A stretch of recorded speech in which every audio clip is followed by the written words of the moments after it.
నమస్కారం. జనసేన అధినేత పవన్ కళ్యాణ్ ఆశయాలను ప్రజల్లోకి తీసుకువెళ్లాలని ప్రభుత్వ విప్ తాడేపల్లిగూడెం శాసనసభ్యులు బొలిశెట్టి శ్రీనివాస్ కార్యకర్తలకు పిలుపునిచ్చారు. గోపాల్పురం నియోజకవర్గం ఎర్నగూడెంలో ఈ పార్టీ నాయకురాలు దిరిసిన ఫాతిమారాణి 45 మంది పేద విద్యార్థినులకు ఉచితంగా ఏర్పాటు చేసిన సైకిళ్ల పంపిణీ కార్యక్రమంలో సోమవారం ఆయన పాల్గొని మాట్లాడారు. రాజకీయాల్లో పదవుల కోసం కాకుండా ప్రజలకు సేవ చేయడంలో నాయకులు పోటీ పడాలని సూచించారు. ప్రజలకు సేవ చేయడం ద్వారానే గుర్తింపు వస్తుందని అన్నారు. ఈ కార్యక్రమంలో పార్టీ నాయకులు, కార్యకర్తలు, విద్యార్థులు, తల్లిదండ్రులు పాల్గొన్నారు.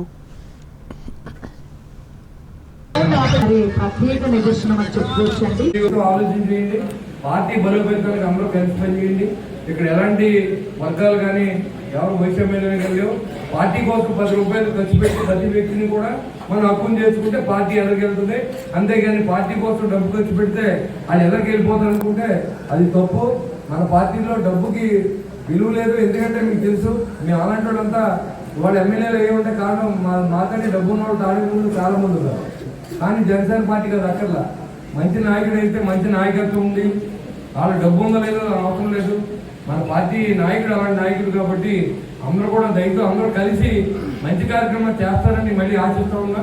ఈ చేసి బద్దీ కార్యక్రమం కూడా మీ అందరూ కలిసి చేయాలని చెప్పి మనస్ఫూర్తిగా కోరుకుంటూ ఈ చేసే కార్యక్రమాలు ఇంకా ఈ ప్రజాసేవను కొనసాగించాలని చెప్పి మనకి నాయకులు గుర్తింపు అనేది ఎప్పుడు వస్తుందంటే ఎంత ప్రజల్లోకి మనం దూసుకెళ్తే అప్పుడు మన ప్రజలు కూడా గుర్తిస్తారు. కష్ట సమయంలో మనం ఆదుకున్నారని.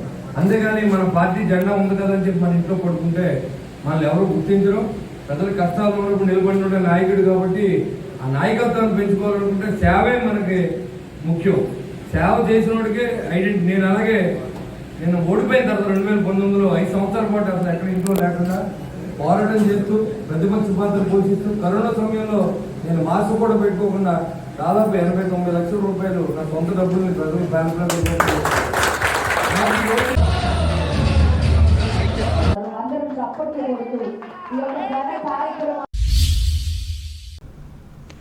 జిల్లాలో ఈ నెల 28వ తేదీన నిర్వహించే పల్స్ పోలియో కార్యక్రమాన్ని విజయవంతం చేయాలని జాయింట్ కలెక్టర్ వై మేఘస్వరూప్ పిలుపునిచ్చారు. రాజమహేంద్రవరం కలెక్టరేట్లో దీనికి సంబంధించిన పోస్టర్ను సోమవారం ఆయన ఆవిష్కరించి మాట్లాడారు. 5 ఏళ్లలోపు ప్రతి చిన్నారికి తప్పనిసరిగా పోలియో చుక్కలు వేయించేందుకు అన్ని శాఖలు సమన్వయంతో పనిచేయాలని సూచించారు. అలాగే ఈ నెల 29, 30 తేదీల్లో ఇంటింటి సర్వే నిర్వహించి బూత్కు రాని చిన్నారులను గుర్తించి వారికి కూడా పోలియో చుక్కలు వేయాలని చెప్పారు. ప్రతి 6 నెలలకు ఒకసారి నిర్వహించే పల్స్ పోలియో కార్యక్రమం ద్వారా పోలియో రహిత సమాజాన్ని కొనసాగించడమే లక్ష్యమని స్పష్టం చేశారు.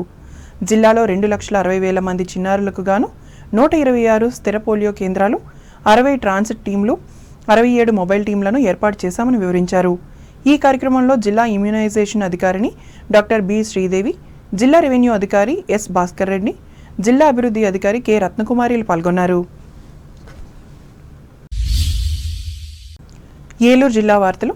కూటమి ప్రభుత్వం గిరిజనుల సంక్షేమం, ఆర్థికాభివృద్ధికి అత్యంత ప్రాధాన్యత ఇస్తోందని పోలవరం శాసనసభ్యులు చిర్రి బాలరాజు తెలిపారు. బుట్టాయిగూడెం మండలం కేఆర్పురంలో కేఎన్ బాంబు కళాకారుల అభివృద్ధి కోసం ఏర్పాటు చేస్తున్న నూతన కామన్ ఫెసిలిటీ సెంటర్ భవన నిర్మాణ పనులకు సోమవారం ఆయన శంకుస్థాపన చేసి మాట్లాడారు. గిరిజన ప్రాంతాల్లోని కేఎన్ బాంబు కళాకారుల నైపుణ్యాలను ప్రోత్సహించడం, వారి ఉత్పత్తులకు మరింత విలువను చేకూర్చడం, ఉపాధి అవకాశాలను పెంపొందించడం లక్ష్యంగా ప్రభుత్వం ఈ కామన్ ఫెసిలిటీ సెంటర్ని ఏర్పాటు చేస్తుందని తెలిపారు. ఈ కేంద్రం ద్వారా కళాకారులకు ఆధునిక యంత్రాలు, శిక్షణ, ఉత్పత్తుల తయారీ, మార్కెటింగ్కు అవసరమైన సౌకర్యాలు ఒకే చోట అందుబాటులోకి వస్తాయని పేర్కొన్నారు.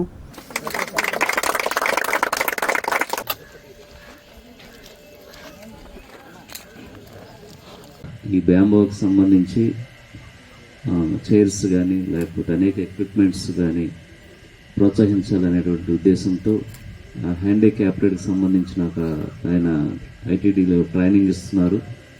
తద్వారాగా వారికి ఉపాధి కల్పించాలనేటువంటి ఉద్దేశంతో మేము కూడా చాలా తాపత్రయపడ్డాం. కానీ ఈరోజు చాలా సంతోషకరమైన విషయం, వీరు చేతులతో వీటిని తయారు చేసి వీటి విక్రయాల కోసం రాజమండ్రి, విజయవాడ, అలాగే జంగారెడ్డిగూడెం కానీ అన్ని సిటీల్లో వీరికి విక్రయించడం చాలా ఇబ్బందికరమైనటువంటి పరిస్థితి. కానీ ఇప్పుడు ప్రజెంట్ ఈ సంస్థ ద్వారాగా, హ్యాండిక్రాఫ్ట్ సంస్థ ద్వారాగా మనం ఇక్కడ ఈ ఎక్విప్మెంట్ని సంబంధించి ఒక తయారు చేసుకోవడం, సిఎఫ్సి క్లస్టర్ తయారు చేసుకోవడం, దానికి సంబంధించి సైట్ అడిగిన వెంటనే ఇక్కడ ఎలక్ట్ చేయటం, వెంటనే దీనికి సంబంధించి ఎక్విప్మెంట్ అంతా కూడా ప్రభుత్వం నుంచి రావడం చాలా సంతోషకరమైన విషయం. ఇలాగా ఈ గిరిజన ప్రాంతాల్లో ఇలాంటి ఫెసిలిటీస్ అందించాలనేటువంటి ఉద్దేశంతో ఉన్నాం. ప్రత్యేకించి ఈరోజు ఈ కార్యక్రమానికి కానీ లేకపోతే ఏదైతే ఎక్విప్మెంట్ సంబంధించి ఈ డిపార్ట్మెంట్ వారికి పోలవరం నియోజకవర్గం తరఫున ప్రత్యేకించి ధన్యవాదాలు. ఈ కార్యక్రమంలో కేంద్ర ప్రభుత్వ మినిస్ట్రీ ఆఫ్ టెక్స్టైల్స్ హస్తకళల సహాయ సంచాలకురాలు K Aparnalakshmi, ITDA PO K Ramul Nayak, జిల్లా పరిశ్రమల శాఖ general manager M Venkatrao, DRDA PD TV Vijayalakshmi పాల్గొన్నారు. ఏలూరు జిల్లా ప్రముఖ పుణ్యక్షేత్రమైన ద్వారకా తిరుమల చినవెంకన్నకు హుండీల ద్వారా భారీ ఆదాయం సమకూరింది. గడిచిన 14 రోజుల కాలానికి గాను స్వామివారికి నగదు రూపంలో 1,70,53,076 రూపాయల ఆదాయం సమకూరిందని దేవస్థానం కార్యనిర్వహణాధికారి వి త్రినాథరావు తెలిపారు.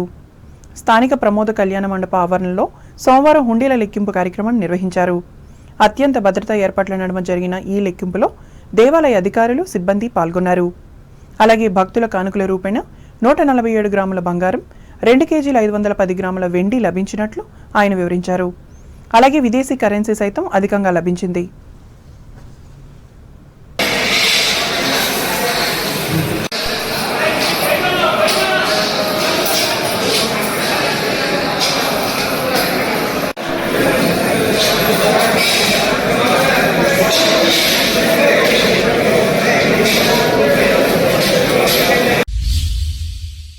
రాష్ట్ర సమగ్ర అభివృద్ధిని లక్ష్యంగా పెట్టుకుని కూటమి ప్రభుత్వం ముందుకు సాగుతోందని రాష్ట్ర గృహ నిర్మాణ సమాచార శాఖ మంత్రి కొలుసు పార్థసారథి తెలిపారు.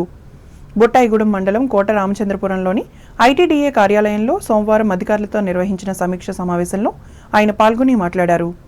రానున్న ఖరీఫ్ సీజన్కు అవసరమైన ఎరువులు, విత్తనాలను ముందుగానే సిద్ధం చేయాలని అధికారులను ఆదేశించారు. అలాగే R&R కాలనీల్లో ఇళ్ల నిర్మాణ పనులను వేగవంతం చేసి లబ్ధిదారులకు త్వరితగతిన అందుబాటులోకి తీసుకురావాలని అధికారులకు స్పష్టమైన ఆదేశాలు జారీ చేశారు. తొలుత మంత్రి పార్థసారథికి స్థానిక శాసనసభ్యులు చిర్రి బాలరాజు ఘన స్వాగతం పలికారు. గిరిజన సాంప్రదాయ నృత్యాలు, కొమ్ము డాన్సులతో స్థానిక గిరిజనులు ఆహ్వానించారు. ఈ కార్యక్రమంలో TRICOR chairman Boragam Srinivasarao, ITDA PO K Ramul Nayak, పలువురు అధికారులు, ప్రజాప్రతినిధులు పాల్గొన్నారు. వార్తలు ముగించే ముందు ముఖ్యాంశాలు మరోసారి. భారతదేశాన్ని అత్యధిక కాలం పాలించిన ఘనత ప్రధానమంత్రిగా నరేంద్ర మోదీ పేరెక్కింది. భీమవరంలో స్పష్టం చేసిన కేంద్ర మంత్రి శ్రీనివాస వర్మ. ప్రజలందించిన అర్జీలను క్షుణ్ణంగా పరిశీలించి బాధితుల సమస్యలను పరిష్కరించాలి. భీమవరం కలెక్టరేట్లో అధికారులను ఆదేశించిన పశ్చిమ గోదావరి జిల్లా జాయింట్ కలెక్టర్ రాహుల్ కుమార్ రెడ్డి. తణుకు నియోజకవర్గ దేవాలయాల అభివృద్ధికి 1,50,00,000 రూపాయలను మంజూరు చేసిన టీడీడీ శ్రీవాణి ట్రస్ట్ ప్రకటించిన ఎమ్మెల్యే ఆర్మిల్లి. వైఎస్ఆర్ కాంగ్రెస్ పార్టీ నేత కారుమూరిపై పెట్టిన కేసులను రద్దు చేయాలని కోరుతూ తణుకులో ధర్నా చేసిన కార్యకర్తలు, అభిమానులు. పెంటపాడు మండలం ప్రత్తిపాడు గ్రామంలో 60 కళ్లజోళ్లను ఉచితంగా పంపిణీ చేసిన ఏలూరు ఉమెన్ ట్రస్ట్ అభినందించిన గ్రామ ప్రజలు. కేంద్ర ఎన్నికల సంఘం మార్గదర్శకాల ప్రకారం అర్హులైన ప్రతి ఒక్కరూ ఓటు నమోదు చేయించుకోవాలి. రాజమండ్రిలో ఉద్బోధించిన తూర్పుగోదావరి జిల్లా కలెక్టర్ చేకూరి. జనసేన ఆశయాలను జనంలోకి తీసుకువెళ్లాలి. ఎర్నగూడెంలో కార్యకర్తలకు హితవు పలికిన తాడేపల్లిగూడెం ఎమ్మెల్యే బొలిశెట్టి. గిరిజనుల అభివృద్ధికి కృషి చేస్తున్న కూటమి ప్రభుత్వం. బుట్టాయిగూడెం మండలం కేఆర్పురంలో చెప్పిన పోలవరం ఎమ్మెల్యే బాలరాజు. ద్వారకా తిరుమల వెంకన్న హుండీల ద్వారా 14 రోజులకు చేకూరిన ఆదాయం 1,70,00,000 రూపాయలు, 147 గ్రాముల బంగారం, 2 కేజీల వెండి కూడా వెల్లడించిన ఆలయ కార్యనిర్వహణాధికారి త్రినాథరావు. రానున్న ఖరీఫ్ సీజన్కు అవసరమైన ఎరువులు, విత్తనాలను ముందుగానే సిద్ధం చేయాలి. కోట రామచంద్రపురం ఐటీడీఏ కార్యాలయంలో అధికారులకు సూచించిన రాష్ట్ర మంత్రి పార్థసారథి. ఈ వార్తలు ఇంతటితో సమాప్తం. నమస్కారం.